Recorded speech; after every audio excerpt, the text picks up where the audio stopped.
என் இனிய வணக்கம் மழலை செல்வங்களே! இன்றைய வகுப்பில் நாம் கடைசி வகுப்பில் பார்த்தோம் அல்லவா? மனித உடல் உறுப்புகள். பாடநோட்டில் எழுத உள்ளோம் கண்ணா. அனைவரும் தங்கள் கையேட்டினை எடுத்து தயாராகுங்கள் பார்ப்போம்.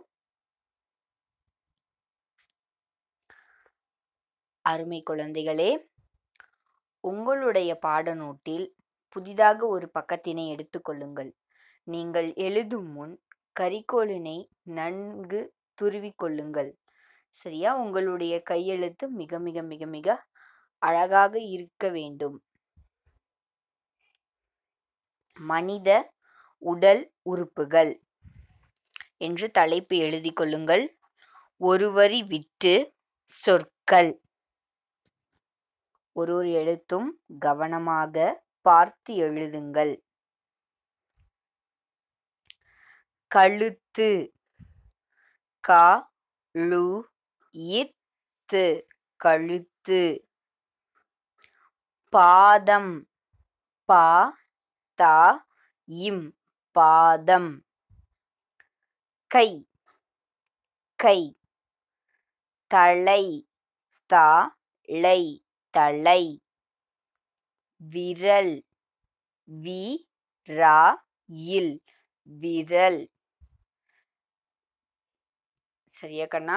ஒரு எழுத்தும் பார்த்து நிதானமா எழுதுங்க. இரு வரிகளிலும் தொடுமாறி எழுதுங்க. அப்பதான் பார்ப்பதற்கு அழகாக இருக்கும். சரியா? எழுதி முடிச்ச பிறகு ஒரு கோடு விட்டுருங்க. கோடு விட்டுட்டு நிரப்புக. நீ ரா இப் பு க நிரப்புக அப்படின்னு எழுதுங்க. முதலாவது டேஷ் இன். உடலுறுப்பு சம்பந்தப்பட்டமா பட்டதுல எது இன்ல முடியும்? கண். அப்போ கா. அடுத்தது கால தொடங்குற மாதிரி என்ன இருக்கு? 2 எழுத்துல காது. அப்ப காது காது. அடுத்தது பாருங்க டேஷ் தா டு. என்னது? உதடு. சரியா? அடுத்தது வா டேஷ் வாய்.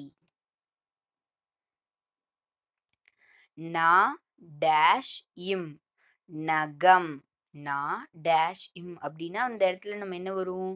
நகம் வரும். அப்ப நம்ம கா போடணும். சரியா? சரி. அடுத்தது பாருங்க விடையளி. நம் முகத்தில் உள்ள கண்களின் எண்ணிக்கை எத்தனை? நம்ம முகத்துல மொத்தம் நமக்கு எத்தனை கண்கள் கண்ணா இருக்கு?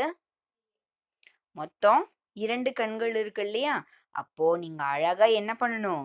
விடை அப்படின்னு எழுதிக்கிட்டு மார்ஜினுக்கு இந்த பக்கம் நீங்க விடை அப்படின்னு எழுதிக்கிட்டு ஈ ரா இண்டு 2 அப்படின்னு நீங்க அழகா எழுதணும். எழுதும் பொழுது உங்களுடைய கையெழுத்து மிக மிக மிக மிக அழகா இருக்கணும். பொறுமையா நிதானமா அழகா எழுதுங்க. சரியா? நீங்க எழுதி முடிச்ச பிறகு போட்டோ எடுத்து பிடிஎஃபா கன்வெர்ட் பண்ணி உங்களோட கூகுள் கிளாஸ் ரூம்ல நீங்க போஸ்ட் பண்ணுங்க. சரியா கண்ணா? நேரம் தவறாமல் ஆரோக்கியமான உணவை மேற்கொள்ள வேண்டும். அதிகமாக தண்ணீரை பருக வேண்டும். யாரும் வீட்டை விட்டு வெளியில் செல்லக்கூடாது. வெளியில் செல்லும் பெற்றோருக்கு நீங்கள் எடுத்துச் சொல்லுங்கள். கட்டாயம் முகக்கவசம் அணிந்து செல்ல சொல்லி. சரியா மாணவ செல்வங்களே? நேரலை வகுப்பு தவிர மற்ற நேரங்களில் அலைபேசியோ அல்லது கணினியோ பயன்படுத்துவதை தவிர்த்து கொள்ளுங்கள். அனைவருக்கும் நன்றி, வணக்கம். வாழ்க வளமுடன் மழலை செல்வங்களே!